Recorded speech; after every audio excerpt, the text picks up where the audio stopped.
जो आपके पास में पैसा है, जितना भी है, सबके पास में अलग अलग होगा, जो भी आपकी सेविंग्स है। मान लेते हैं कि किसी के पास में 2 लाख है, किसी के पास में 5 लाख है, किसी के पास में 10 लाख है, किसी के पास में 1 करोड़ है। तो आप क्या चाहते हो कि वो 5 साल में, 10 साल में वो ऐड हुए या मल्टीप्लाई हो? अगर आप अपना पैसा किसी बैंक अकाउंट में रखते हो सेविंग्स में और वहां पे आपको 4% इंटरेस्ट मिलता है, तो वो 10 साल बाद कितना हो जाएगा? नियर अबाउट 1.5 गुना। और अगर 7% ब्याज है तो डबल से थोड़ा सा कम। तो ये क्या हुआ? ऐड हुआ। लेकिन साथ साथ में ये जो पैसा आपका बढ़ा बैंक अकाउंट में, अगर आपने एफडी कराई, तो साथ साथ में इन्फ्लेशन भी तो बढ़ गया ना। तो ना आपने कमाया ना आपने गंवाया, आप वहीं के वहीं हो। तो अगर 15% से आपका पैसा ग्रो करता है अगले 10 साल तक, तो कितना गुना हो जाएगा? Near about 4 times.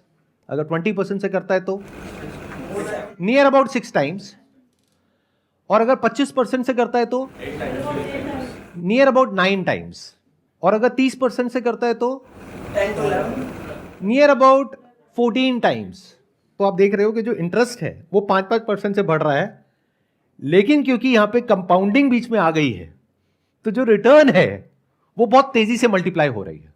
तो देखने में इतना बड़ा फर्क नहीं लगता है, 20% और 30%, लेकिन रिटर्न में कितने का फर्क आया? 20% पे आपका पैसा हुआ 6 गुना और 30% पे हुआ 14 गुना। इसको मल्टीप्लीकेशन बोलते हैं। This is the way to multiply your money. जो मेरी पिछली वीडियो आई थी अभी कुछ दिन पहले, that was how to make money without doing anything, उसमें मैंने बात करी कंपाउंडिंग की, उसमें मैंने बात करी जो मैंने एक इन्वेस्टमेंट करी है अभी कुछ टाइम पहले उसके बारे में। लेकिन अगर ये इतना ही आसान है तो सब लोग ये क्यों नहीं करते हैं? और इन दोनों में से कौन सा ऑप्शन बेटर है? क्या म्यूचुअल फंड बेटर है या एक पर्टिकुलर स्टॉक के ऊपर पैसा लगाना बेटर है? कितने कहते हैं म्यूचुअल फंड बेटर है? म्यूचुअल फंड सही है। म्यूचुअल फंड सही है, हाँ, उसकी टैगलाइन भी है। आसान है। नहीं, आसान है टैगलाइन नहीं है, आसान है मेरी टैगलाइन है। म्यूचुअल फंड सही है, इसमें कोई दो राय वाली बात नहीं, म्यूचुअल फंड सही है। और मैं क्या कह रहा हूं कि एक पर्टिकुलर बिजनेस में अगर आप पैसा लगाते हो और वो बिजनेस बहुत ही कमाल का है, जो आपको ऑलमोस्ट 100% श्योरिटी है कि वो बिजनेस बहुत तेजी से ग्रो करने वाला है, तो 30% रिटर्न जनरेट करना year on year for the next 10 years वो बहुत मुश्किल नहीं है। बट अगर इसके बारे में आप जाकर के किसी से भी बात करोगे जो थोड़ा सा स्टॉक मार्केट को समझता है, तो वो क्या कहेगा कि ऐसा कभी मत करना, ये बहुत बड़ी गलती है। Never put all your eggs in one basket. ये कहावत सुनी है सबने? और ये पूरी तरह से गलत नहीं है, बिल्कुल सही है। क्योंकि म्यूचुअल फंड क्या करता है, वो आपके पैसे को एक स्टॉक में नहीं लगाता है, उसको डिवाइड कर देता है। ज्यादातर अगर आप फंड्स को देखोगे तो वो डिवाइड करके रखते हैं आपके पैसे को 30 से लेकर के 50 स्टॉक्स में। तो अगर मानो 50 स्टॉक में 2-2% लिया हुआ है, तो एक कंपनी अगर पूरी तरह से बंद भी हो गई, डूब भी गई, तब भी आपका जो पैसा है वो 100 रुपए से कितना कम हुआ? सिर्फ 2 रुपए। क्योंकि 2% की ओनरशिप थी उस स्टॉक में, वो जीरो हो गया स्टॉक प्राइस, तब भी आपको कितने का फर्क पड़ा? सिर्फ 2 रुपए का। लेकिन इसकी एक दूसरी साइड भी है। वो क्या है कि अगर ये जो 50 कंपनीज उस म्यूचुअल फंड ने ली हुई है, उसमें से एक कंपनी आने वाले 10 साल में 10 गुना हो गई, तो क्या आपका पैसा भी 10 गुना हो जाएगा? एवरेज आउट अगर आप करोगे तो रिटर्न आ जाती है 10% से लेकर के 20% के बीच में, मतलब एवरेज पकड़ लेते हैं 15%। बट अगर आप एक म्यूचुअल फंड से ये एक्सपेक्ट कर रहे हो कि वो रिस्क को प्रॉपर्ली मैनेज करे और आपको रिटर्न दे दे 30% की, 40% की, 50% की, that is practically not possible. क्योंकि जो म्यूचुअल फंड्स होते हैं उसकी जो रिटर्न होती है वो इंडेक्स के आसपास होती है। कि अगर निफ्टी की रिटर्न आ रही है 12%, तो म्यूचुअल फंड ने दे दी 15%। अब उसमें भी अलग अलग फंड्स है उस पर्टिकुलर कैटेगरी में। किसी की रिटर्न है मान लो 10%, जो इंडेक्स से भी कम है, किसी की है 20%, जो इंडेक्स से भी ज्यादा है। और पास में जो हुआ वो फ्यूचर के लिए गारंटी नहीं है। आता है ना, जैसी कोई ऐड आती है आप सुनते होंगे, past performance is not the guarantee of the future returns. वो बहुत जल्दी बोल जाते हैं, आप लोग सुनते नहीं हो ध्यान से, काम की बातें नहीं सुनते हो। तो हम कैसे एक्ट करते हैं म्यूचुअल फंड के केस में? पास में देखते हैं कि उसने कैसा परफॉर्म किया, उसके बेस पर डिसीजन लेते हैं कि ये फंड बेटर है और इन्वेस्ट करते हैं। तो इसका एक बहुत बड़ा प्लस है तो माइनस भी है। प्लस क्या है? रिस्क कम है। माइनस क्या है? रिटर्न्स लिमिटेड है। अच्छा एक बात बताओ, अगर हम रिस्क को किसी तरीके से मैनेज कर पाए और रिटर्न बढ़ जाए, उसमें कोई दिक्कत है? तो रिस्क को मैनेज कैसे करते हैं? अगर ये हमको आ जाए, ये हम सीख जाएं, तो हम अपने पैसे को ज्यादा अच्छे से मल्टीप्लाई कर पाएंगे। तो do you want to understand कि डायरेक्टली अगर किसी स्टॉक में आपको इन्वेस्ट करना हो, किसी कंपनी में, किसी बिजनेस में इन्वेस्ट करना हो, तो क्या देखना होता है? जब भी आप किसी बिजनेस में इन्वेस्ट कर रहे हो या किसी स्टॉक में इन्वेस्ट कर रहे हो, तो सबसे इंपॉर्टेंट क्या होता है? फ्यूचर में देखना उसका कि कंपनी कैसे ग्रो करेगी। जैसे अभी ईवी व्हीकल्स का टाइम है, तो जितनी भी बैटरीज की कंपनी है उसमें इन्वेस्ट करना ज़्यादा बेटर है। और जैसे जो कंपनियां का जो भी और उसके पार्ट्स मैन्युफैक्चर कर रही हैं ईवी कार्स के, तो उनमें बेनिफिट है आगे। ये जो भी कह रहे हैं, अगर आप कोई भी न्यूज़ चैनल ऑन करोगे जहां पे बिजनेस के बारे में बातें होती हैं, वहां पे इसी तरह की बातें हो रही हैं, इसी तरह की स्टॉक रिकमेंडेशंस आ रही हैं। यूट्यूब पे बहुत सारे चैनल्स हैं, उनकी आप बातें सुनोगे, वो भी यही बातें कर रहे हैं। ये मेरी थॉट प्रोसेस से बिल्कुल अलग है। मतलब मेरे हिसाब से ये तरीका बिल्कुल गलत है, क्योंकि फ्यूचर में क्या होने वाला है ये प्रेडिक्ट करना इज नेक्स्ट टू इम्पॉसिबल। कल को कोई ऐसी टेक्नोलॉजी आ गई जहां पर कि हाइड्रोजन से गाड़ी चलने लग गई, तो ये सारी ईवी इंडस्ट्री का क्या होगा? बिजनेस में पैसा लगाने के दो तरीके होते हैं। एक कि आप ऐसे बिजनेस में पैसा लगाओ जो फ्यूचर में कुछ होने वाला है। दूसरा, किसी ऐसे बिजनेस में पैसा लगाओ जो सदियों से था, आज भी है और हजारों साल बाद भी रहने वाला है। यानी क्या? एक बैंक। तो जब भी बिजनेस को चूज करते हो कि किस बिजनेस में पैसा लगाना है, किस में नहीं लगाना है, स्पेशली अगर आप एक बहुत बड़ी बेट ले रहे हो, तो you need to be 100% sure कि जो इंडस्ट्री है ये प्रूवन है, ये कहीं जाने वाली नहीं है। थोड़ा सा भी डाउट है तो आपको क्या करना होगा? या तो डाइवर्सिफाई करना होगा अगर खुद इन्वेस्ट कर रहे हो तो, या म्यूचुअल फंड के थ्रू जाओ। हम लोगों का क्या है, माइंड जो है ना वो बहुत ज्यादा एक्साइटेड हो जाता है ऐसी बातें सुन करके, ऐसी कहानियां सुन करके कि देखो स्टॉक में पैसा लगा दोगे तो आने वाले टाइम में ये होने वाला है, तो ये हो जाएगा। ये सबसे बड़ी गलती है स्टॉक मार्केट में, मेरे पर्सपेक्टिव से अगर समझा जाए तो। आपको देखना है कि क्या ऐसा है जो नहीं बदलने वाला है। Very important to understand. अब हम क्या कर रहे हैं, एक एक करके मैं आपको अपने पैरामीटर्स बता रहा हूं। मेरे 100 से ऊपर पैरामीटर्स हैं। कई कंपनीज हैं वहां पे 100 में से 10 में टिक होता है, कहीं 50 में होता है, कहीं पे जा करके फाइनली एक ऐसा स्टॉक मेरे को मिला है जहां पे 99 पे टिक हो गया है। वहां पर मैंने बेट ली है। इसका मतलब क्या है? जहां पे रिस्क ऑलमोस्ट 0% हो लेकिन रिटर्न की पॉसिबिलिटी बहुत ज्यादा हो। अगर ऐसा हो गया तो बिना कुछ करे, अगर आप एक्चुअल में कुछ नहीं करना जानते हो तो, अगर करने का कीड़ा है और कुछ कर दिया तो गड़बड़ हो जाएगी। मतलब क्या कि आपने एक शेयर लिया, आज मानो 50 रुपए का लिया, वो कुछ महीने बाद 100 रुपए का हो गया, तो आपके अंदर कीड़ा होगा, थोड़ा सा बेच देता हूं कहीं नीचे ना आ जाए। तो जहां आपने कुछ किया वहीं गड़बड़ हो गई। उस वक्त आपको देखना होगा कि क्या 100 रुपए में भी वो वैल्यू फॉर मनी है या नहीं है। क्योंकि मानो 50 रुपए का वो 100 रुपए हुआ एक साल बाद, अरे तो बिजनेस भी तो बड़ा है ना, उसके फंडामेंटल्स भी तो बेटर हुए हैं। इसको एंकरिंग बायस बोलते हैं अगर साइकोलॉजी के पॉइंट ऑफ व्यू से आप समझोगे। मतलब क्या? जितने में आप खरीद लेते हो वही आपका बायस बन जाता है, वो एक एंकर बन जाता है। अब उससे ऊपर खरीदना आपको महंगा लगता है, बट जो नया आदमी आ रहा है पहली बार खरीदने के लिए, उसको महंगा नहीं लगेगा, वो उस वक्त उसकी वैल्यू देखेगा। तो you must always be ready to buy more and not sell under any circumstances unless and until there is a big problem in that particular company. तो सबसे पहले हमने क्या किया, जो सबसे पहला जो पैरामीटर है मेरा, वो मैंने क्या देखा कि कुछ ऐसा होना चाहिए जो ना बदले, जो कोई थॉट ना हो, कोई आइडिया ना हो, कोई कॉन्सेप्ट ना हो। It should not be based upon hope, ऐसा हो जाएगा। अच्छा, लिख करके दे सकते हो ऐसा हो जाएगा? नहीं, तो फिर छोड़ दो। This is number 1। नंबर 2, और क्या देखना होता है? Management is also important. The management that is running that business or जब आप मैनेजमेंट को देख रहे हो तो वहां पर क्या देखना जरूरी है? क्योंकि मैनेजमेंट तो कोई भी अच्छा दिखा सकता है। आपको क्या देखना है? कैप्टन ऑफ द शिप कौन है? ध्यान से सुनना, ध्यान से समझना मैंने क्या बोला है। हम इसको हमेशा अंडर एस्टिमेट करते हैं। जब मेरी वीडियो अपलोड हुई अभी कुछ दिन पहले, how to make money without doing anything, तो वहां पे जाकर के आप कमेंट्स देखो, हर किसी का इसी में इंटरेस्ट है कि बैंक कौन सा है। वो समझ ही नहीं पा रहा कि मेरी साइकी क्या है।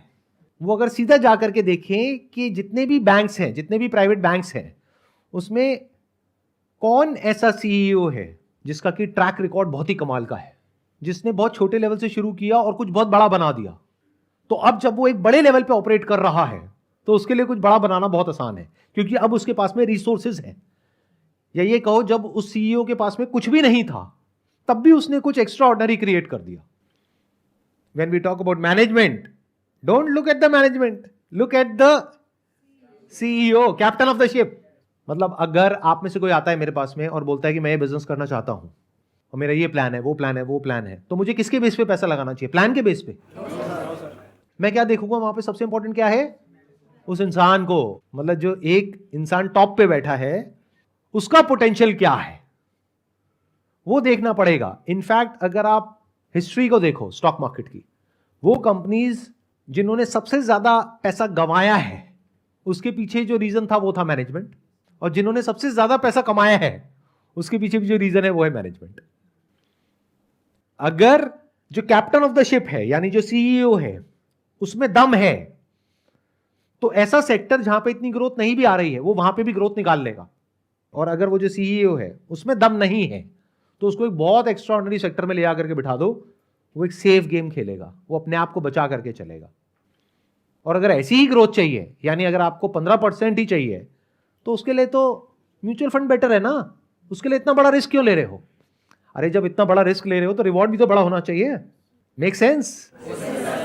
तो ये है number 2, that is what CEO of the company.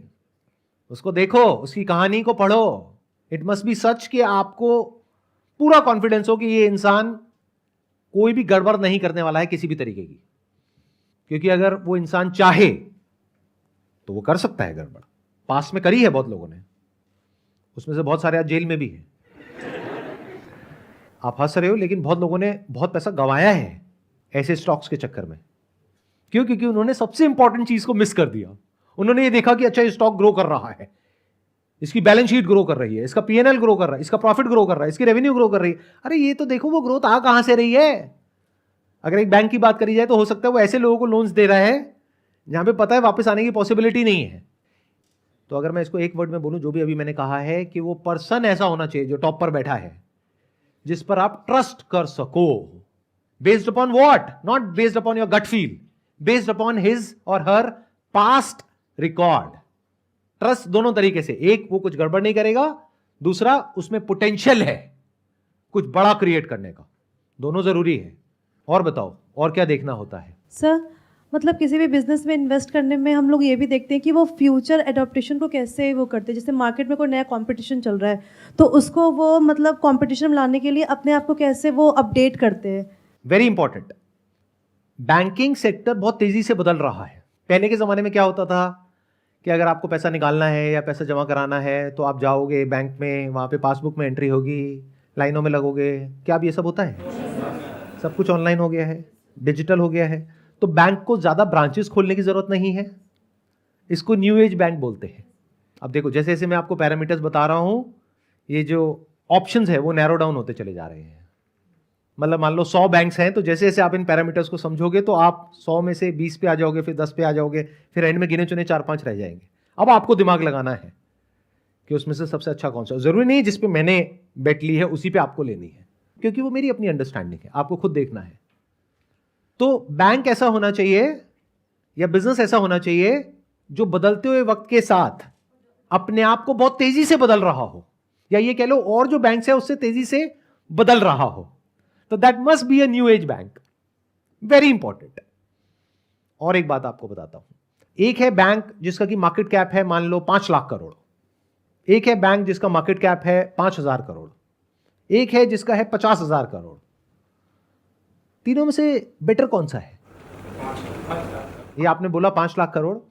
एक पर्टिकुलर साइज पे जाने के बाद में जो फ्लेक्सिबिलिटी है वो कम हो जाती है, जल्दी से वो कोई चेंजेस नहीं कर सकते हैं, क्योंकि उनके छोटे से चेंज से भी एक बहुत बड़ा इंपैक्ट आता है ओवरऑल बिजनेस के ऊपर। तो वो एक बड़े हाथी के जैसा हो गया जो बहुत तेज नहीं भाग सकता है, और जो बहुत छोटा है उसके पास में इतनी स्ट्रेंथ नहीं है, इतनी बैकिंग नहीं है कि वो बहुत तेज भाग सके। तो जब मैं बात कर रहा हूं इतनी बड़ी बेट लेने की, तो मैं ऐसे बैंक पे नहीं ले रहा हूं जो कि 5 लाख करोड़ है जिसकी मार्केट कैप, क्योंकि 5 लाख करोड़ से 50 लाख करोड़ होने की पॉसिबिलिटी बहुत कम है। 5,000 करोड़ पे भी मैं बेट नहीं ले रहा हूं क्योंकि वहां पे रिस्क है। तो I am going with 50,000 crore के आसपास, क्योंकि 50,000 करोड़ से 5 लाख करोड़ पे पहुंचना अगले 10 साल में कोई बड़ी बात नहीं है, अगर उस बैंक में दम है तो। अगर आप ध्यान से मेरी साइकी को समझोगे, मैं क्या कर रहा हूं, रिस्क को कम करता चला जा रहा हूं, लेकिन जो रिटर्न है उसको बचा करके रख रहा हूं। और ये समझ आ रहा है मैंने बैंक ही क्यों चूज किया। उसके पीछे कई रीजंस हैं। एक तो इसमें एंट्री बैरियर बहुत बड़ा है। मतलब ऐसा नहीं है कि आज आप में से कोई भी उठ करके चला जाए और बोले कि मेरे को बैंक खोलना है तो कोई भी खोल लेगा। मतलब बैंकिंग लाइसेंस मिलना is very difficult in India, क्योंकि रेगुलेशंस बहुत स्ट्रांग है। तो एंट्री बैरियर आ गया। दूसरा, जो आरबीआई है उसकी जो रेगुलेशंस है वो बहुत स्ट्रांग है, तो वो रिस्क को बहुत अच्छे से मैनेज करती है। इसलिए मैंने बैंक को चूज किया। जब सेफ्टी की बात होती है, सिक्योरिटी की बात होती है, आपके माइंड में एक ही थॉट आता है, दैट इज एफडी। तो it is as safe as FD. हो सकता है जिस बैंक में मैंने इन्वेस्ट किया है, आप में से बहुत सारे लोगों का बहुत पैसा उसमें ऑलरेडी पड़ा हुआ है, बट कैसे पड़ा हुआ है? As a deposit in savings account, current account, या फिर आपने एफडी कराई हुई है उसी बैंक में। Is it making some sense to you guys? मतलब समझ पा रहे हो ना मेरी थॉट प्रोसेस को? ये बहुत अलग है बाकी पूरी दुनिया में जो भी आप इधर उधर सुनते हो, देखते हो, उस थॉट प्रोसेस से बिल्कुल अलग है। Because I never go with the norm. जो सब कर रहे होते हैं वो तो मैं कभी भी नहीं करता हूं। जैसे वॉरेन बफेट ने कहा है, B fearful when the market is greedy and B greedy when the market is fearful. When को हटा दो, वेयर लगा दो। मतलब जहां पर मार्केट बहुत ज्यादा ऑप्टिमिस्टिक है, जैसे कि ईवी सेक्टर, वहां पे मैं बिल्कुल ही पेसिमिस्टिक हूं। और जहां पर मार्केट पेसिमिस्टिक है, यानी बैंकिंग में क्या होने वाला है, वहां पर मैं ऑप्टिमिस्टिक हूं, क्योंकि अभी वैल्यूएशंस रीजनेबल लेवल पर है। और ये देखना होता है कि क्या वो बिजनेस अपने ऑप्टिमम लेवल पर पहुंच चुका है या फिर अभी वहां पर पहुंचने की गुंजाइश है। तो कहां पैसा लगाना चाहिए? वो बिजनेस जो अभी पीक पर है अपनी परफॉर्मेंस के पॉइंट ऑफ व्यू से, या फिर अभी वो अपनी पीक से बहुत दूर है, लेकिन ये श्योरिटी है कि वो पहुंचेगा, based upon data, based upon पिछले 1-2 साल का ट्रैक रिकॉर्ड। तो बैंक में बहुत सारी चीजें देखनी होती है जब बैंकिंग स्टॉक में इन्वेस्ट करना होता है। क्या क्या देखना होता है? एक है प्राइस टू बुक रेशियो। मतलब एक बुक वैल्यू होती है कंपनी की, तो बुक वैल्यू पर शेयर होती है, तो प्राइस टू बुक वैल्यू देखना होता है। वो बहुत ज्यादा नहीं होनी चाहिए, इसका मतलब वो एक्सपेंसिव है। एक होता है price to earning ratio. Price to earning पता है क्या होता है? PE multiple. कितनों को पता है? हाथ ऊपर करो। बहुत कम को पता है। अब ये मैं समझाऊंगा नहीं क्या होता है, अब जा करके खुद पढ़ो, खुद सीखो, खुद समझो। अब वहां पर स्कोप ऑफ एक्सपेंशन होना चाहिए। मतलब क्या? एक होती है कॉस्ट टू इनकम रेशियो। ये सब रेशियोज होती हैं जो देखनी होती है एक बैंक की।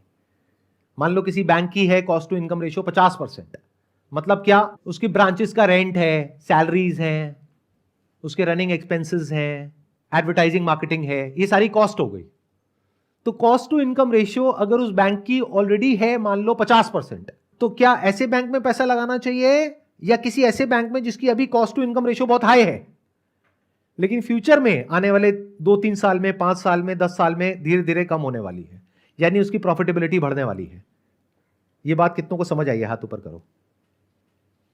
जो बिजनेस होता है उसको वैल्यू किया जाता है बेस्ड अपॉन के आज उसकी जो प्राइस टू अर्निंग रेशियो है वो क्या है, आज उसकी जो प्राइस टू बुक वैल्यू है वो क्या है। तो अगर कोई ऐसा बैंक है जिसकी अर्निंग्स अभी कम है, कॉस्ट ज्यादा है, यानी कॉस्ट को ऑप्टिमाइज करने की बहुत गुंजाइश है और फ्यूचर में ऑप्टिमाइज होने वाली है, यानी उसकी अर्निंग्स बढ़ने वाली है, लेकिन आज वो जो मिल रहा है वो आज के बेस पे मिल रहा है, आज जो उसकी अर्निंग्स है उसके बेस पे, और आज उसकी अर्निंग्स कम है क्योंकि कॉस्ट ज्यादा है। फ्यूचर में उसकी कॉस्ट टू इनकम रेशियो कम होगी, अर्निंग्स बढ़ेगी, तो क्या वो स्टॉक एक्सपोनेंशियली ग्रो नहीं कर जाएगा? और क्या क्या देखना होता है अगर एक बैंकिंग स्टॉक में इन्वेस्ट कर रहे हो कि उसकी जो एनपीए रेशियो है वो क्या है। अब उसमें ग्रॉस एनपीए होता है और नेट एनपीए होता है, तो वो डाउनवर्ड ट्रेंड की तरफ होनी चाहिए। यानी क्या? क्वार्टर ऑन क्वार्टर अगर आप देखते हो तो वो नीचे की तरफ जानी चाहिए, ऊपर नहीं जानी चाहिए। एनपीए का मतलब होता है नॉन परफॉर्मिंग एसेट्स, कि आपने बैंक से पैसा तो ले लिया, वापस नहीं किया, तो वो कहां चला जाता है? एनपीए में चला जाता है। तो एनपीए टाइम के साथ साथ कम होना चाहिए। जो पोर्टफोलियो है वो वेल डाइवर्सिफाइड होना चाहिए। फोकस पर्सनल बैंकिंग पर होना चाहिए, होलसेल बैंकिंग पर नहीं। पास में जो बहुत सारे बैंक्स बहुत बड़ी प्रॉब्लम में आए, वो क्यों आए? उन्होंने बड़े बड़े लोन उठा करके कुछ बड़ी बड़ी कंपनीज को दे दिए, तो जब वो बड़ी बड़ी कंपनीज फेल हो गई तो बैंक का बड़ा पैसा डूब गया। बट अगर वो बैंक बड़े लोन्स दे ही ना, छोटे छोटे लोन्स दे, तो अगर उन छोटे छोटे लोन्स में से कुछ पैसा डूब भी गया तो जो इंपैक्ट है वो बहुत छोटा होगा, उसकी वजह से बैंक बंद नहीं होने वाला। छोटे लोन्स का मतलब क्या? 2 व्हीलर का लोन, 4 व्हीलर का loan, credit card, home loan, इसको बोलते हैं पर्सनल लोन। और जो बड़े बड़े कॉर्पोरेट्स को दिए जा रहे हैं उसको बोलते हैं होलसेल बैंकिंग या कॉर्पोरेट लोन्स। वहां पर बैंक की कमाई कम होती है, क्योंकि जब कोई बड़ी कंपनी लोन लेती है तो वो इंटरेस्ट रेट कम देती है। मानो उसको 10% पे लोन मिल जाएगा, बट जब आप लोन लेने जाओगे बैंक से तो आप इतनी कैलकुलेशन नहीं करोगे कि इस पे रेट ऑफ इंटरेस्ट कितना है। जैसे मान लो क्रेडिट कार्ड आप यूज कर रहे हो, उस पर रेट ऑफ इंटरेस्ट है 30%, 40% साल का। कोई और लोन लेने जा रहे हो छोटा सा, उसके ऊपर रेट ऑफ इंटरेस्ट है 20%, 25%, बट आप कैलकुलेट ही नहीं कर रहे हो, आप सीधा ईएमआई को देखते हो। आप इतना डेप्थ में नहीं जाते हो कि एग्जैक्ट परसेंटेज क्या है। तो असली कमाई बैंक की वहां पर है। इसकी वजह से क्या होता है, बैंक का जो नेट इंटरेस्ट मार्जिन है वो बढ़ जाता है, इसको निम बोलते हैं। तो नेट इंटरेस्ट मार्जिन अच्छा होना चाहिए। इस तरह की बहुत सारी और चीजें हैं जो देखनी होती है। उसमें से सबसे इंपॉर्टेंट क्या है जो देखनी होती है, जो लोग नहीं देखते हैं बैंकिंग में, वो ये है कि उस बैंक के जो डिपॉजिट्स हैं वो कितनी तेजी से बढ़ रहे हैं। बैंक के लिए सबसे इंपॉर्टेंट यही है, इसको कासा रेशियो बोलते हैं। कासा मतलब current account saving account ratio, that should be around 40%। मतलब क्या कि जो बैंक आगे पैसा दे रही है उसमें से 40% कासा रेशियो का मतलब क्या हुआ कि 40% तो उसके अपने करंट अकाउंट में और सेविंग्स अकाउंट में पड़ा हुआ है। उस पर बैंक को कितना ब्याज देना है? करंट अकाउंट में ऑलमोस्ट 0%, सेविंग अकाउंट में 2-3%, 4%, एफडी में ज्यादा देना होता है 7%। तो जो टोटल डिपॉजिट्स हैं बैंक के, that must grow at a very good rate. In fact that must grow at a faster rate than जितनी की उसकी लोन बुक ग्रो कर रही है। अब ये पैरामीटर मेरे हिसाब से इतना इंपॉर्टेंट क्यों है? बहुत लोग इसको इतना इंपॉर्टेंस नहीं देते हैं, बट मेरे हिसाब से सबसे इंपॉर्टेंट है। क्यों? क्योंकि आप किस बैंक में पैसा डिपॉजिट कराओगे? जिस पे ट्रस्ट होगा। तो बैंकिंग का दूसरा नाम ही ट्रस्ट है। जिस बैंक ने पब्लिक का ट्रस्ट जीत लिया वो बैंक जीत गया। ये एक बहुत इंपॉर्टेंट सिग्नल है कि इसका मतलब जो उस बैंक का मैनेजमेंट है, जो सीईओ है, वो कुछ बहुत ही कमाल का कर रहा है। उसकी जो ब्रांड रिकॉल है वो बहुत तगड़ी है। तो अगर ये सारे फैक्टर्स मुझे एक बैंक में दिख पा रहे हैं तो मुझे क्लियरली नजर आ रहा है कि that is a multi bagger.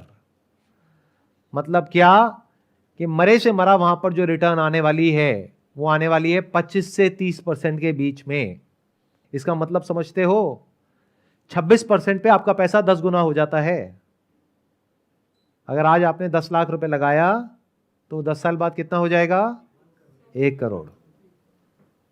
तो अभी तक मैंने जो भी कुछ कहा उसको मैं समअप कर देता हूं शॉर्ट में।